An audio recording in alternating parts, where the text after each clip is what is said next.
Okay, we are live. Look at us. Look at us. It's about time. Okay, yeah. So we want to welcome you to Tuesday Tea Time with Dorarena. This is my guest, Torisa Walker, and she actually spoke at one of our workshops, our WOW workshop, and this young lady has wisdom, and I just love her, and I'm so glad that she joined me tonight. For those that are not familiar with Women of Wisdom, we are a nonprofit organization. We are here to empower young ladies and women with practical wisdom and confidence, all right? And so we're also here to bridge the generational gap between the young and the old. So you can expect a commercial coming with the two of us, because we're going to do it. We're going to do it. Yeah, we're going to do it. We're going to have some fun. And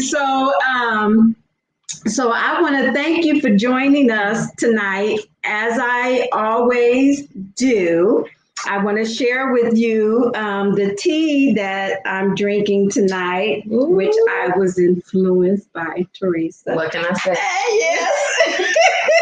And it's called Zesty Lemon. Mm-hmm. Yeah, it's good. With a little bit of honey. Yeah, a little sweeten bit it of up. honey. Mm-hmm. Yeah.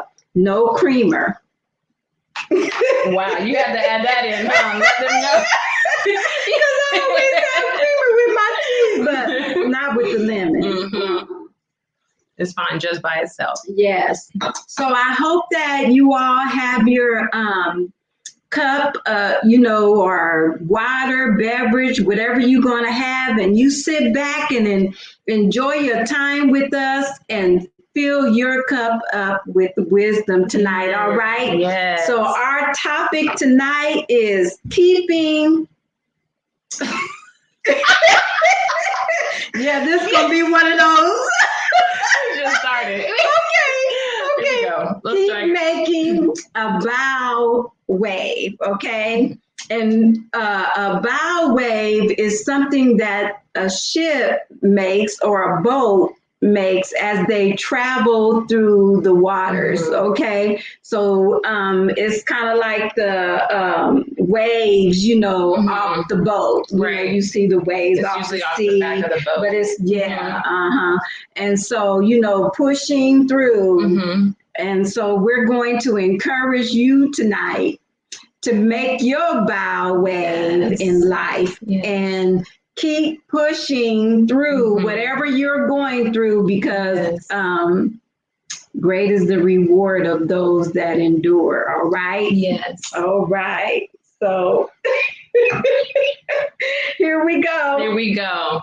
Tea time. Tea time. This kind of reminds me of a conversation that I had with my little brother. So my little brother runs track in college, and now he's in grad school, and he's still running track, and he does the high jump, triple jump, super fit, really lean. He's very disciplined. And I remember when I told him at the end of last year, I said, okay, I FaceTimed him and I said, all right, so he's one where he does like 200 ab workouts, like reps of something like every day. I'm like, okay, listen, look, I'm not all about that. But I said, I messaged him and I said, okay, well, I FaceTimed him. I said, all right, so I want to get fit. I think my goal, I want a little bit more muscle. I want to lose some fat.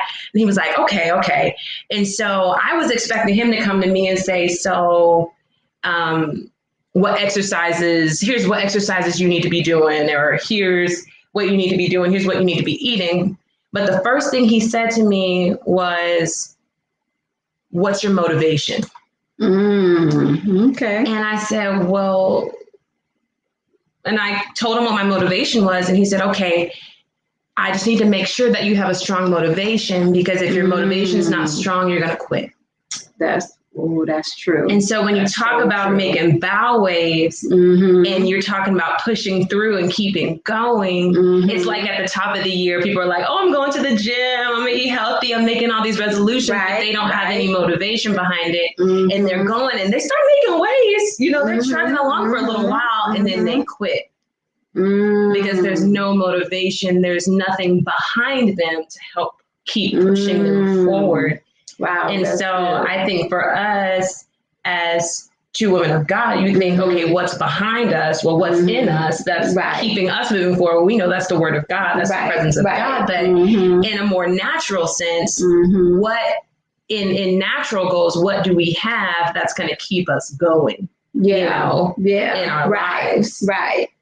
So then we're talking about goal setting. Yes, absolutely. Yeah, absolutely. So really, if you think about it too, if you don't have some type of goal set before you, I mean, what are you looking forward to? Exactly. What are you trying to accomplish? You know, and I was telling one of my sons, you know, to set goals, set your yearly goals, set your 5-year goals, set your 10-year goal, you know, and always have something before you that you're, you know, reaching for, you know, that's real good.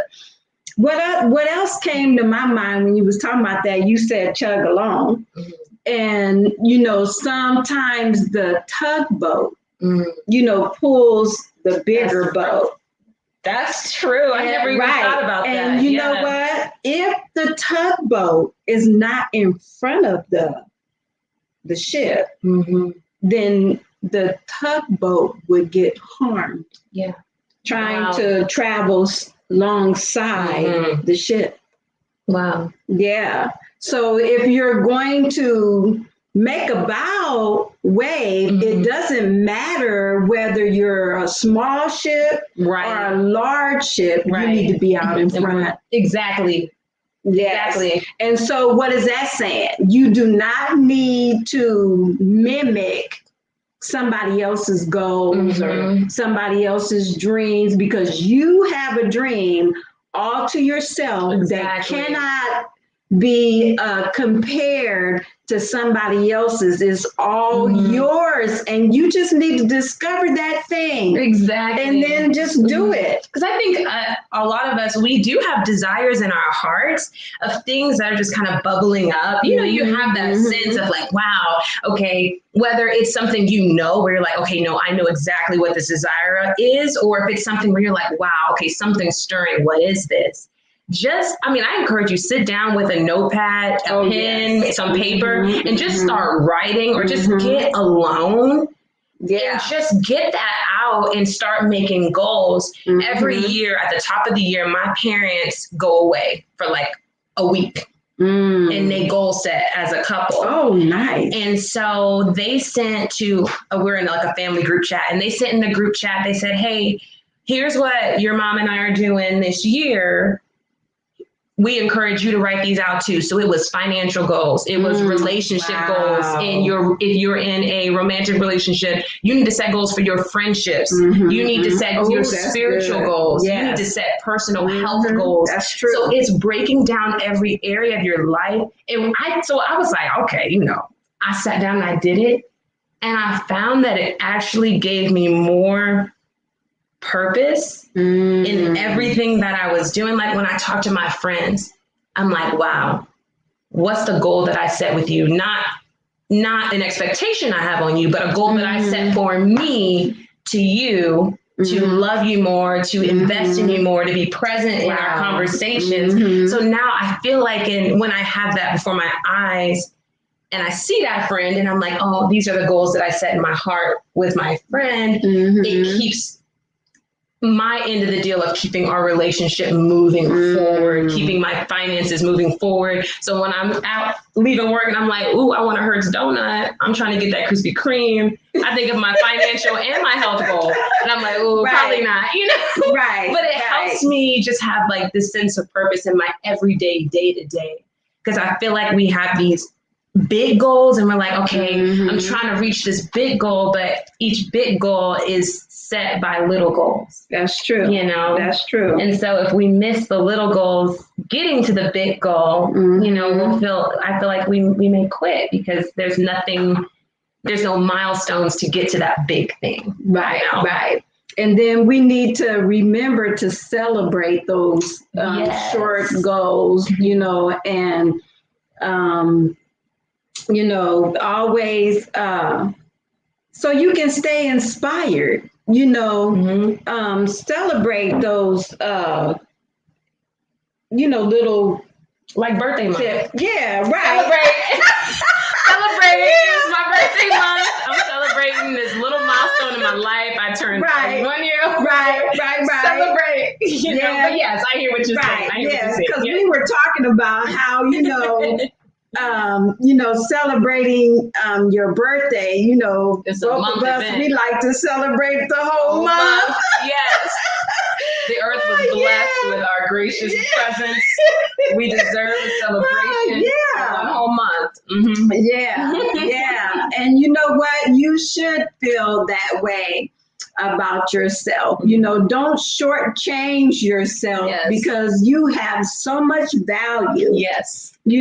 Just being here. Yes. And even though other people may not value you like you should be valued, you need to value you, and that'll help you stay encouraged to keep making that bow way, right. And because that's important. Absolutely. And I think with that, when you're valuing yourself and who you are and who you were made to be, you're making those waves not with the purpose of pleasing someone else. Oh, that's you're not making those waves, that you're not trying to reach this goal so that somebody could see you, right, or someone can notice you. Right. You're making those waves because you're making those waves to continue to move forward with you, Right. Because you feel good about yourself. Exactly. And, let everybody else, just kind of add to your life. Yes. Right. But you don't need them to add.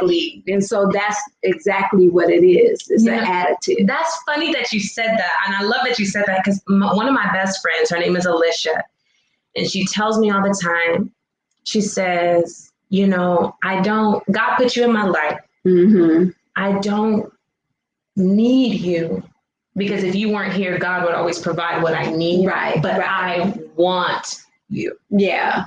And the desire of my heart is to want you as my friend. And so she's like, in that place, I'm able to enjoy our friendship more because I don't feel like I'm clutching because I need this. Yeah. I feel like I'm open-handed because I want this. Like codependent. Yeah, exactly. Yeah. And you know what? I want to encourage you. If you're dealing with, the codependent thing, I want to encourage you. One way to start learning how to detach yourself from that is start doing things by yourself. Yeah. Yes. I remember I had this one friend and we was like, best friends and everything. And it was like, wherever you see her, you see me and vice versa. Yeah. And I remember my stepmom said this to me. She said, you need to learn how to just, catch the bus, go places by yourself and be okay with that. And so I started doing that and I was like, well, this is kind of nice. Exactly. You have some time to yourself. Yeah, right. A similar experience.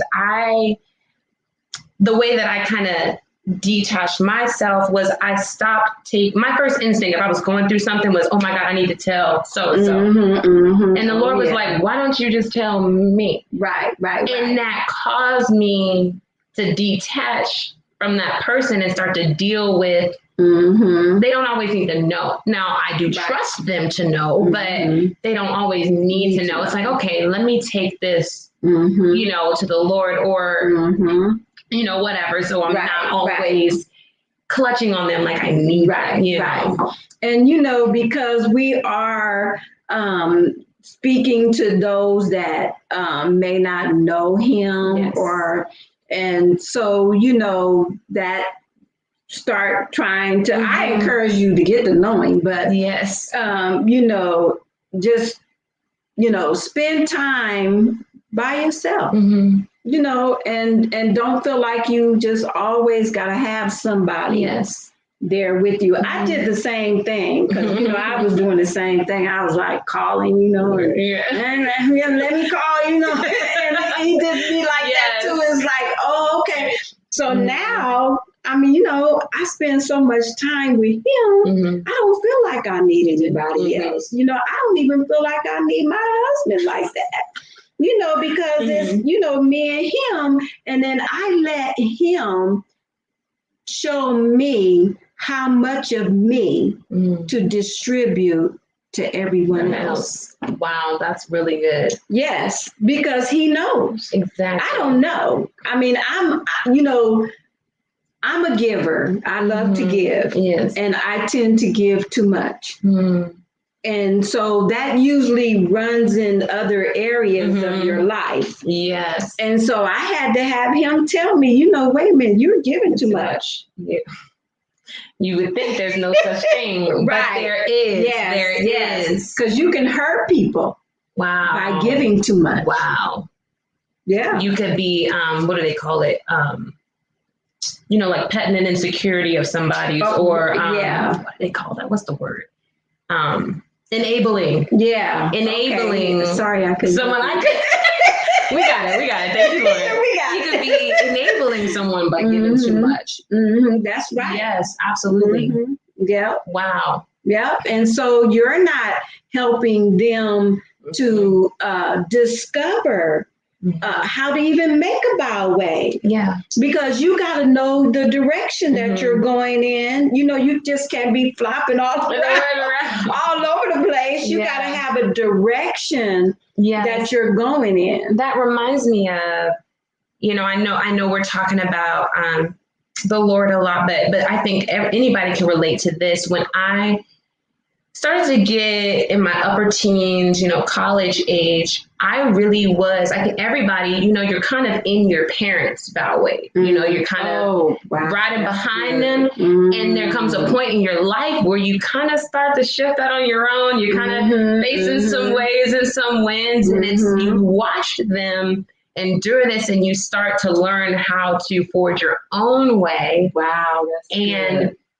I think that's kind of an example of how we've all had to learn to have our own dependency and our own, start making our own ways. Right. By having that time alone. Right. By having, and I think time alone, it helps you to learn more about yourself. That's true. Because in life and in the world, we all know there's so much that the world tells us, who we are, who we should be. And I know we hear that a lot, but it's true. And I was on FaceTime with a group of friends, with your sons too. And, we like to do activities together. So one of the things we were doing, I had these question cards, and I was asking questions on them. And one of the questions that I asked was, what's one thing that you appreciate now that you didn't appreciate then? And the one that I said was alone time. Oh, wow. Because I'm a busy bee. And when a lot of times what I would do is, when I had problems or I needed to face things, I would stay so busy that I didn't have time to think about them. And it was when I finally stopped and had time alone, and I was like, okay, let me address some things. I started to learn things about myself, that some things that I really loved, some things that I didn't really like. But I learned to know, just because it's something that I don't like particularly, doesn't mean that it's not a part of me right now. Right. So let me embrace that and say, okay, Lord, search my heart and show me how to transform more like you, in that. But I think even in the things that we like about ourselves, and even in the things that we don't like about ourselves, we do need to learn to embrace that, because you'll forever be running and hiding from that. Oh, you know what? That was just what I was going to say. Because I was going to say how, we hinder our own selves because we avoid the truth about ourselves. And then we hide behind busyness. We hide behind, alcohol and drugs, and we hide behind personality, codependency, people, all those things like that. But, if we're ever going to have that peace, if we're ever really going to enjoy life, the way we should. We have to face the things about ourselves, whether they're negative or positive. Exactly. That's the only thing that's going to help us change. Mm-hmm. And, you know, when you was talking about, you know, moving out on your own, I want to address you parents. Yes, we need to allow our children to make their own bow waves and not always get in the way and try to get them to fulfill our bow waves that we never made in life. So you don't want to do that because they have their own. If anything, you want to encourage them to find out what their own bow waves is, and then push them, encourage them, not force them, just encourage them to follow that path, because that is a perfection that will become clear to them, not to you, to them. Wow. Yeah. Wow. Yeah. That's really good. Well, you wow. Yeah. You know what? I think we just need we need a tea break. Tea time. Wow. Yeah. And I think there's something really exciting about, well, before I say that, I feel like this is ageless. Bow waves my goodness, ageless because, that is so good. You know, it's not just, oh, you're young, you still have time. I mean, though, I feel like sometimes the older you are, the bigger waves you're making. I mean, but I'm like, anybody can make waves. Well, that's true, because the bigger boats make bigger waves. And you're moving, and sometimes you're moving faster. Right. You're carrying more cargo, though, that's with more wisdom. Yeah. I mean, but you are still making waves. I think that it should not be ran over in our conversation. That if you are older, or if you do feel like you're done in life, there's nothing else, you need to move over and make room for the youngers. No. We need you, your example of how your ship is making waves, because a lot of us are still learning, even in age, we're all still learning. So that is such an example to watch you, even in your mature age, to still be making waves as strong as you are. That gives me hope and excitement for my future, to see how you're still rolling and how you're still strong. You know, that engine is like, it's like, wow. Yeah, that's real good. I love that. Yeah, that's real good. And that is what Women of Wisdom is all about. Yeah, bridging that generational gap between the younger and the older women, because we all need each other. Yes. You know, and we were talking before the broadcast, and we were just kind of talking about how both of us kind of like, you know, the age, the different age group, because of the flavors that we bring, you know, to the relationship, and, you know, things like that. And a lot of, we have a lot of misconceptions about what, you know, the older women think about the younger women, and what the younger women think about the older women. And we don't even realize that there's a lot of us out there that we want the relationship. Yeah. And, you know, we are cheating ourselves. It's true. You know, out of not having that relationship, because of the vibrant that the younger person brings into our life, brings energy. And then the wisdom, or because wisdom don't have no age, but it doesn't have age, but, you know, just like you were saying, the steadiness and the experience and things that we could bring to the table, you know, with each other and for each other. That adds to the balance of our life.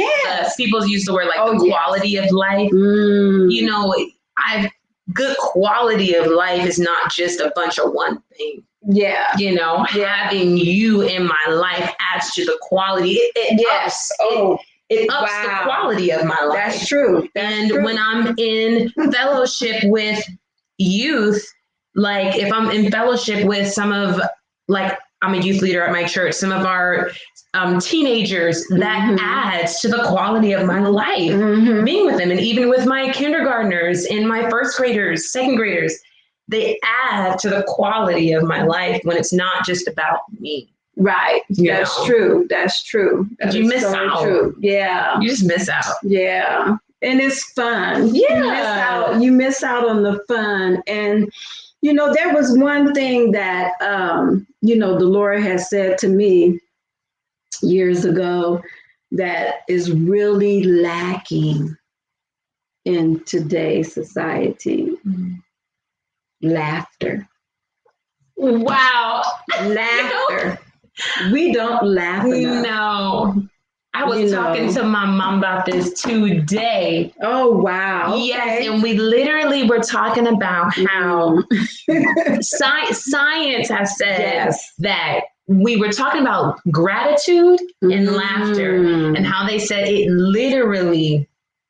it helps, like, in our body, it helps to renew and rejuvenate us. Yeah. But even the word says that laughter does the heart good, like medicine. Like laughter, literally, I mean, it just, I don't know the word for it. It just, well,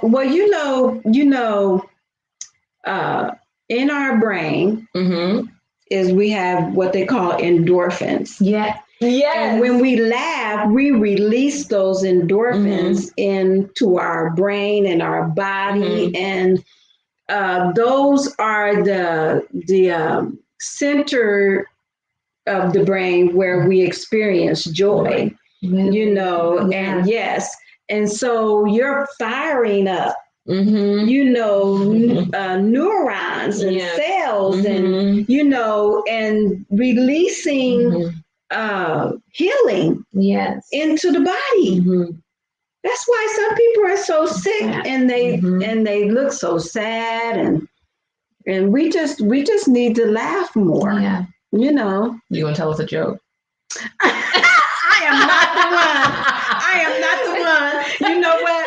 Somebody can tell me a joke and I think, oh, that was so funny. Let me tell, and then it will not come out. The best is when I think of something that's been so funny and I'm trying to tell somebody else and I'm just laughing so hard I can't even tell it. Yeah. Because I'm just laughing and they're like, well, I want to laugh too, but I can't because you won't tell me. And I'm like, I'm sorry, you had to be there. Yeah, for real. It is one of those you had to be there. Yes.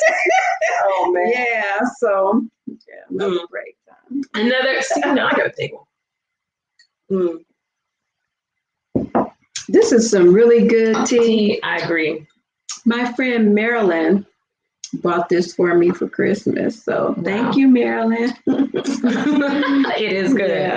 Yeah. Yes. So, okay. So what are we going to end with? I was just thinking about that. I was like, I think we done I do want to, I like what you said. My twin. Honestly, though, it's scary how much alike we are. I know. But what you mentioned about rewarding yourself, and I think I was talking to my little brother, the one that runs track, about rewarding, and he is really healthy, and he said, a lot of people after they have a really good week of eating healthy, they think they reward themselves by giving themselves cookies or brownies. And he said, really, you're not rewarding yourself, you're destroying yourself. He said a reward to your body would be something healthy because that's a reward to your craving. Oh, that is so true. So I think there are different ways, there are different ways that we can reward ourselves, not just bodily. I think a bodily reward is I'm going to get a massage, or I'm going to give myself a pedicure. Yes. Or I'm going to, if you want to reward your cravings, okay, go get you some ice cream. Or if you want to reward, your senses, go buy a candle. I really want to celebrate that. celebration of whether you just encouraging you to take just one step in making a bow wave. If you are if your engine's not on and you're sitting still and you're like, okay, if you're feeling inspired, I want to get going, just take a step, make a couple waves and reward yourself. Yeah. In a healthy, in a good way. Reward yourself by, making a new relationship that's healthy. Reward yourself by getting that candle and keep moving, because you want to you're going to be making waves for the rest of your life. So you might as well get some practice now. Okay, I want to address those that have been making a bow wave in the wrong direction. I didn't even think okay, go ahead. So I want to encourage you to make a curve, a turn. Okay, now when you do that, you in a boat, you can't make a sharp turn. Wow. You can't make a sharp turn. So you just kind of little by little, you just change your direction. It's kind of like I say this a lot of times, if God was to come down and, we want healing, and say you got, something on the side of your neck, and he's not going to just come down and go and snatch that out of your neck, because you would go into shock. So he just gradually, as you keep believing and praising him, that thing just starts to dissolve. And so, unless he just miraculously do it. Right. And that's not going to rip a hole totally in your neck, That's totally different. But on an everyday natural way of doing things, you take your time and you just start changing your direction little by little. And write down some things. Don't forget to write down some things, even if you're coming out of a hurtful situation. Write that down, and now don't store the paper. You know what I'm saying? Yeah. Don't store the paper. But sometimes it helps to write your feelings on paper, just so that you can start that process of restoration and healing, or whatever needs to happen, so you can get out of that, change the direction that you're making your bow waves. So start using wisdom, to redirect the direction that you're going in. And I think with that too, it's important not to beat yourself up. Oh, my goodness. You find yourself in a position where you're like, hold up. Right. My coordinates are off. Where am I at? Just make the decision to decide, okay, we're going to start a slow turn here, because any progress is good progress. Well, any progress in the right direction is good progress. Because even in that decision of you're facing the wrong way and you say, all right, I'm turning around, you're already going in the right direction. Yes. Right there. Yeah. And no guilt, no shame. Yeah. And write that goal. See, that goal is your lighthouse. Yes. And even when it gets foggy or it's dark at night, you can trust that light. Yes. So it'll guide you and show you the direction that you're headed in. Because sometimes we do get off track. Yeah. But you have to have something before you that helps you get back on track. And like she said, don't beat yourself up just because you got off track or just because you've been off track. Right. The key is to get on track and keep making that bow wave. Yes. Just don't give up. Yeah. Don't give up. Yep. Okay, well, our wow friends, we're so glad that you joined us tonight. And next week we will go back to talking about transformation. We was talking about transformation last week, and we just kind of dipped in a little bit of it, but we want to dip into a little bit more of that so that you can get the wisdom out of transformation. And so that's going to help a lot of you that making that change with that bow wave. Yes. And so meet us back here next Tuesday, and we will share some more wisdom with you. We will have to have Torisa back as you know, because I mean, it's just that way. And so, okay, so remember, walk in wisdom. Okay, yes. We love you and thank you. Good night. Good night. Yeah.